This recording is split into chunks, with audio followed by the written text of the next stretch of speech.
আসসালামু আলাইকুম, welcome back to my channel. আশা করছি যে যেখান থেকে আজকের ভিডিওটা দেখছেন সবাই ভালো আছেন, সুস্থ আছেন। আলহামদুলিল্লাহ, আমরাও ভালো আছি। আজকে চলে এসেছি নতুন আরও একটা ভিডিও নিয়ে। আজকের ভিডিওটা বারান্দা বাগান থেকেই শুরু করলাম। গত 2 দিন ধরে আমার শরীরটা তেমন একটা ভালো ছিল না, বেশ অনেকটাই খারাপ ছিল। মোটামুটি 2 দিনের মতো বিছানায় শুয়েছিলাম।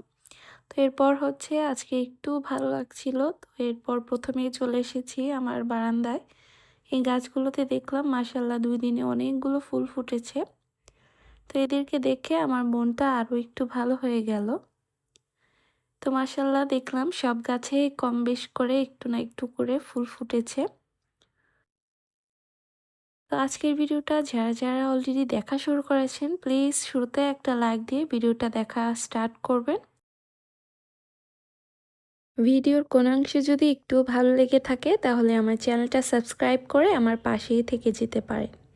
প্লিজ আপনাদের কাছে অনুরোধ রইল, যদি ভিডিওটা আপনারা দেখেন একটা লাইক দিবেন। লাইক দিতে কিন্তু তেমন কোনো কষ্ট লাগে না। তো আপনার একটা লাইকের জন্য কিন্তু আমার ভিডিওটা পরবর্তী আরেকজনের কাছে যেতে সাহায্য করবে। তো এই তো সবগুলো ফুলই আমি হচ্ছে একটু একটু করে দেখিয়ে দিচ্ছিলাম। এখন আমার বারান্দাটা মনে হচ্ছে শীতকালীন একটা বারান্দা, কারণ কম বেশ করে অনেকগুলো ফুলই কিন্তু ফুটেছে। আর বাগানে ফুল ফুটলে না অনেক ভালো লাগে দেখতে। আর সাথে আমার মানি প্ল্যান্টগুলো কিন্তু অনেক হেলদি আছে। তো বাগান থেকে ঘুরে এসে দেখলাম যে নাস্তাটা রেডি করে দিয়ে গিয়েছে। তো আমি অনেক ব্লেসড, কারণ আমার এই 2 দিন অসুস্থতার মধ্যে আমার শাশুড়ি আমাকে অনেক হেল্প করেছে।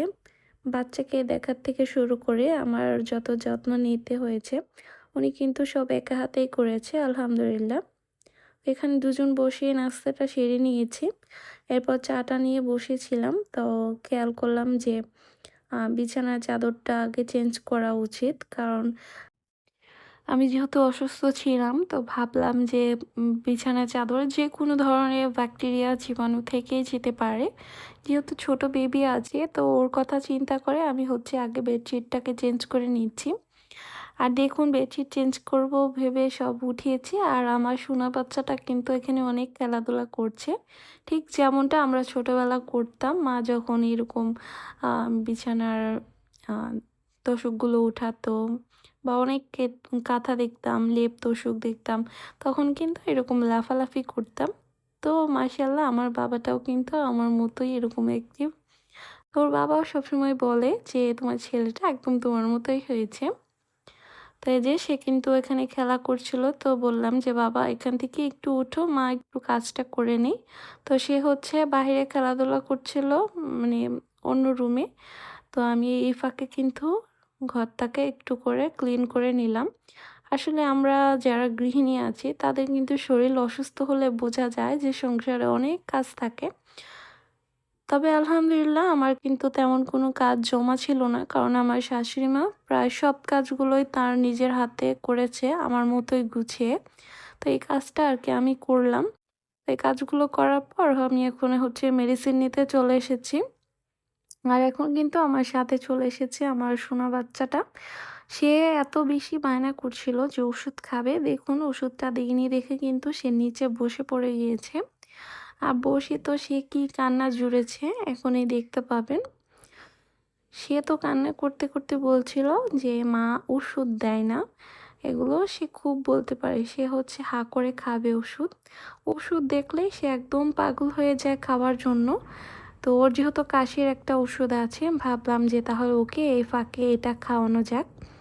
তো ওকে হচ্ছে এটা আমি খাইয়ে দিচ্ছিলাম। তো সে প্রথমে এমন একটা ভাব করছিল যে সে হচ্ছে এই সিরাপটা খাবে না, সে ট্যাবলেটই খাবে। তো এরপর অনেক বুঝিয়ে শুনিয়ে তার ওষুধটাকে আমি খাওয়াতে সক্ষম হয়েছি এবং তাকে শান্ত করতে পেরেছি। বললাম যে বাবা এটা পরের বার খাবে। তা সবাই কিন্তু মাশাল্লাহ বলবেন, আমার জান বাচ্চাটাও কিন্তু একটু অসুস্থ ছিল। তবে মার অসুস্থতার সময় কিন্তু সে একটু আমাকে ডিস্টার্ব করেনি।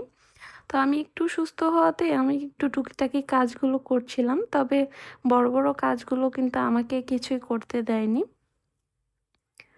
তো এই যে নিজের জামাকাপড়গুলো হচ্ছে একটু গুছিয়ে নিচ্ছিলাম, প্লাস হচ্ছে একটু ঘর দুয়ারটা একটু ক্লিন করছিলাম, যেগুলো সচরাচর মানে প্রত্যেক দিনেরই করা লাগে। তো আজকের ভিডিওটা যারা এখনও দেখছেন একটা লাইক দেননি, প্লিজ একটা লাইক দিয়ে ভিডিওটা কন্টিনিউ করবেন। আবারও মনে করিয়ে দিলাম, আসলে অনেকে কিন্তু অলসতার কারণে বা ভাবে একটা লাইক দেওয়া কি বেশি জরুরি, তো তারা কিন্তু দেয় না। প্লিজ আপুরা একটা লাইক দিয়ে ভিডিওটা দেখা শুরু করুন। তো এই তো আমি কিন্তু আমার জামা কাপড়গুলো রেখে দিয়েছি। আর আজকের দিনটা না ছিল হচ্ছে 16ই ডিসেম্বরের একটা দিন। তো বন্ধের দিন আমার হচ্ছে এই যে বাবাটা দেখুন 16ই ডিসেম্বরের ব্যাচ কিন্তু পরে নিয়েছে। আর পরে সে কি ভাব, তার খুব কষ্ট করে তার কয়েকটা ছবি তুলতে পেরেছি। তো একটু ভিডিও করে রাখলাম আপনাদের জন্য, যে একটু দেখাবো নে যে কি একটা তার ভাব করেছিল। তো সবাই মাশাল্লাহ বলবেন, আসলে তার কুটু কুটু ব্যাপারে কথা বলতে গিয়ে না আমি একটু এলোমেলো হয়ে যাই। তো যাই হোক, এই তো এখানে হচ্ছে বিকেলের দিকে একটা পার্সেল এসেছিল। আমি বেশ অনেকদিন আগেই হচ্ছে এগুলো অর্ডার করেছিলাম, তো আস্তে আস্তে একটু লেট হয়েছে। এই তো এখানে হচ্ছে আমি বেশ কিছু টিউলিপ ফুল অর্ডার করেছিলাম, আর সাথে এই সুন্দর সানফ্লাওয়ার সেটটা কিন্তু আমি হচ্ছে অর্ডার করেছিলাম। এগুলো যে কি পরিমাণ সুন্দর আর অ্যাস্থেটিক একটা লুক দেয়, আমি হচ্ছে এখানে ফেসবুকের জন্য কিছু ভিডিও বানাচ্ছিলাম, সেই সাথে আপনাদের সাথেও শেয়ার করলাম। আর এখানে হচ্ছে আমি ক্যান্ডেল হোল্ডার অর্ডার করেছিলাম।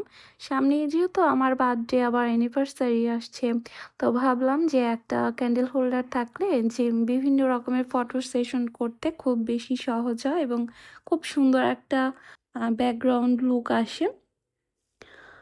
তো ক্যান্ডেল হোল্ডারগুলো একদম খোলা অবস্থায় এসেছিল, আমি আস্তে আস্তে হচ্ছে এগুলোকে সেট করে নিয়েছিলাম।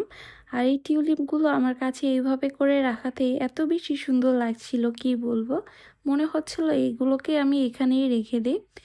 তো এই টিউলিপগুলো কিন্তু আমি হচ্ছে যে পেজটা থেকে নিয়েছি। আপনারা চাইলে আমাকে কমেন্ট বক্সে আস্ক করতে পারেন, আমি ওখানে পেজের হচ্ছে নামটা বা লিঙ্কটা দিয়ে দিব। তো আমার এই সুন্দর এই ফ্লাওয়ারগুলো কেমন লেগেছে আপনাদের কাছে অবশ্যই কমেন্ট করে জানাতে ভুলবেন না। তো এই তো এখানে হচ্ছে আমি একটা হোল্ডার হচ্ছে সেট করে আপনাদেরকে দেখিয়ে দিচ্ছিলাম। পাশে কিন্তু আমি দুইটা অলরেডি সেট করে ফেলেছি। এটা খুব সুন্দরভাবে প্যাকেজিং করা ছিল, সম্পূর্ণ পাট পাট খোলাই। তো এগুলো সেট করতে আমার খুব ভালো লেগেছে। ওই টাইমটাতে হচ্ছে বাবু একটু ঘুমিয়েছিল, আর এগুলো কাজগুলো মানে আমি একা একটু শান্তিতে করতে পেরেছি। নয়তোবা ও কিন্তু অনেক ডিস্টার্ব করে এই টাইপের জিনিসগুলো দেখলে, আমার থেকে ওই বেশি আগ্রহী থাকে। তো এই যে, আর এগুলোর ফিনিশিংটা এত সুন্দর ছিল। এটা কিন্তু বলেছিল আপু মেটালের তৈরি, তবে দেখতে কিন্তু সম্পূর্ণ আমার কাছে মনে হয়েছে যে সত্যিকারের যে পিতল থাকে সেই পিতলের মতোই লেগেছে, কারণ এগুলোর কোয়ালিটিটা এত বেশি ভালো ছিল। আমার কাছে এই ক্যান্ডেল হোল্ডারের কোয়ালিটিটা খুব ভালো লেগেছে। মনে হচ্ছিল যে এটা অর্ডার করা আমার খুব মানে সুন্দর একটা ডিসিশন ছিল। তো এই যে পেছনের দিকেও যেহেতু একটু ফাঁকা থাকে, তো ওইটা তেমন একটা ভালো লাগে না দেখতে, আবার খুব একটু ধারালো টাইপের। এর জন্য কিন্তু এরকম একটা স্টিকার দেওয়া আছে, যেটা হচ্ছে বাহিরের দিকে একটু ফোমি টাইপের। তো এটা হচ্ছে মূলত আমি আইডিয়াই করেছি এরকম করে লাগাতে হবে, তো সাথে সাথে কিন্তু লাগিয়ে দিলাম। আর দেখুন ফিনিশিং লুকটা কিন্তু খুবই সুন্দর এসেছে আমার কাছে আর কি। ওভারঅল খুবই ভালো লেগেছে এই সেটটা। তো যাই হোক,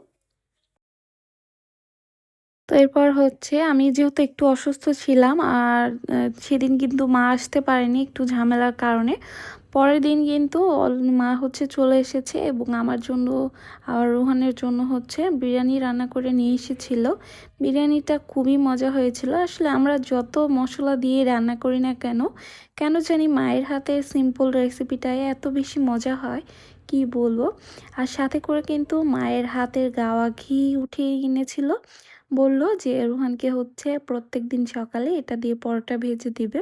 যেহেতু রুহান পরোটা আর হচ্ছে দুধ চা পছন্দ করে, যেমনটা ঠিক আমি পছন্দ করি, বলল যে তেল দিয়ে না করে হচ্ছে ঘিটা দিয়ে করলে বেশি ভালো হবে, ওকে ঘিটা খাওয়াতেও বলেছে। তো মায়ের হাতে এই ছোট ছোট জিনিসগুলো পেলে কিন্তু অনেক খুশি লাগে। এরকম ছোটোখাটো আসলে অনেক জিনিস এনেছিল, সেগুলো আর ভিডিওতে দেখাতে পারিনি সব কিছু, কারণ ভিডিওটা অলরেডি অনেক বড় হয়ে গিয়েছে। আর ওই যে বললাম না যে আমি একটু অসুস্থ ছিলাম বলে সব কিছু আসলে ওরকম প্রেজেন্ট করে ভিডিও করার তেমন একটা মুডও ছিল না। তো যেগুলো একটু মনে করলাম যে না দেখানোর মতো সেগুলোই দেখালাম। আর সাথে কিন্তু এই যে কাঁচামরিচগুলো নিয়ে এসেছিল। এগুলো এত বেশি ঝাল এবং এত বেশি ফ্রেশ ছিল। মা হচ্ছে মঙ্গলবারের দিকে এসেছিল। ও তো 16 ডিসেম্বরে। তো ওইদিন আমাদের ওখানে হাটের বার থাকে। তো হাটের থেকে কিন্তু এগুলো হচ্ছে কিনে এরপর নিয়ে এসেছে। আমি বলছিলাম যে কিনে আনার কি দরকার, গাছে থাকলে সেটা অন্যরকম। তো যাই হোক মায়ের ইচ্ছে হয়েছে নিয়ে এসেছে, মায়ের একটা ভালোবাসা এটা। তো এই যে ক্যান্ডেল হোল্ডারগুলো আমি এভাবে করে সাজিয়ে নিয়েছি। আজকের ভিডিওটা মোটামুটি একটু বড় করেছি। তো কেমন লাগলো অবশ্যই জানাবেন কমেন্ট করে। আজকের মতো এখানেই বিদায় নিচ্ছি। সবাই ভালো থাকবেন, সুস্থ থাকবেন। আমাদের জন্য দোয়া করবেন। আল্লাহ হাফিজ।